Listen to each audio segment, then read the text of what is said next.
मेरी सुबह लंबे समय तक एक युद्ध का मैदान थी। हर रात मैं अच्छे इरादे के साथ अपना अलार्म सेट करती थी, उसे कमरे की दूसरी तरफ रख देती थी ताकि मुझे उठना पड़े। मेरा दिल फुसफुसाता था, कल अलग होगा, कल तुम फजर की नमाज पढ़ोगी और कुरान पढ़ोगी। लेकिन हर सुबह मेरे अलार्म की चिड़ियों की आवाज़ आती और मैं किसी तरह कमरे के उस पार लड़खड़ाती हुई जाती, स्नूज बटन दबाती और फिर से बिस्तर पे गिर जाती।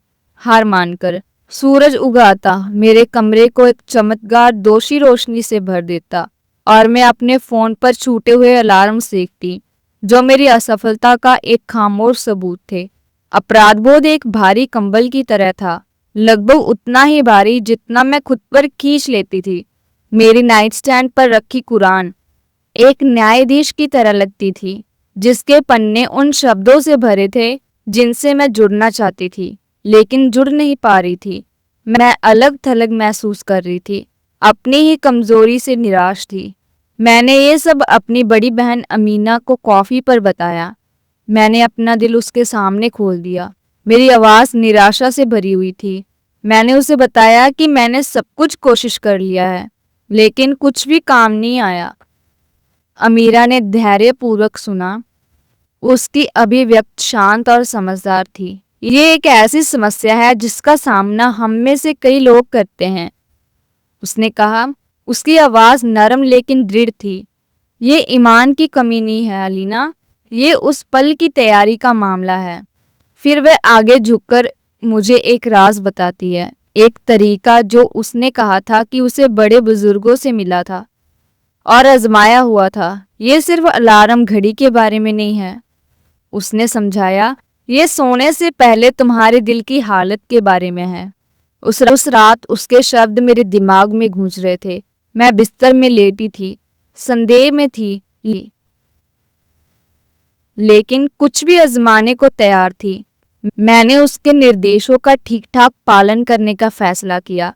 सबसे पहले मैंने मानसिक रूप से अपने दिल का जायजा लिखा, छोटी छोटी बहसें और ईर्ष्या की झलकियां स्वीकार की और फिर मैंने जानबूझकर उन्हें जाने दिया। मैंने अपने कंधों से एक बोझ उतरता महसूस किया। मैं उठी, वजू किया और वापस बिस्तर पर लौट आई। मैं बैठ गई, किबला की ओर मुंह करके, और दुआ के लिए अपने हाथ उठाए। मेरी दुआ एक औपचारिक पाठ नहीं थी, बल्कि मेरे दिल की गहराई से फुसफुसाती हुई इल्तिजा थी। ऐ मेरे रब, मैं जानती हूँ कि मैं कमज़ोर हूँ। कृपया मैं तुझसे इल्तिजा करती हूँ, मुझे फजर के लिए जगा दे, मेरी नींद को मेरे शरीर के लिए आराम बना दे और मेरा जागना तेरे लिए एक सफ़र। दुआ के बाद मैंने आयतल कुर्सी का पाठ किया, उसके बाद सूरे अल मुल्क और अंत में सूरे अल फातिहा का। जैसे ही मैं वापस लेटी, एक गहरी शांति की भावना ने मुझे घेर लिया। मुझे सिर्फ नींद नहीं आ रही थी, मैं शांति में थी। और फिर ये हुआ, मैं जाग गई। कमरा अभी भी अंधेरा था, सूरज अभी तक नहीं हुआ था।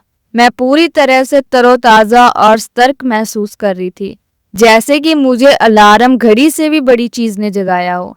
मैंने अपने फ़ोन को देखा और अलार्म अभी भी 2 मिनट में बजने वाला था और मेरे अंदर शुद्ध खुशी और आश्चर्य की एक लहर दौड़ गई। ये काम कर गया।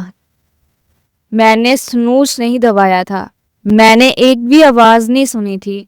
मैं बिस्तर से उठी, मेरे कदम हल्के और उद्देश्य से भरे थे।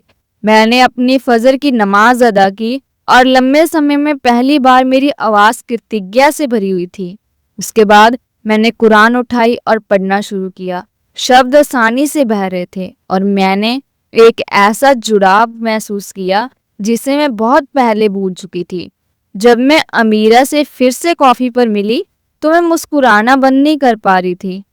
ये बहुत अलग था, मैंने उसे खुशी से बताया।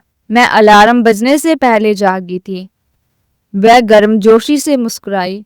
तुम देखो, ये राज कोई तरकीब नहीं है, ये एक वादा है जो तुम अपने दिल और अल्लाह से करती हो, और वह तुमसे किया हुआ अपना वादा कभी नहीं तोड़ता।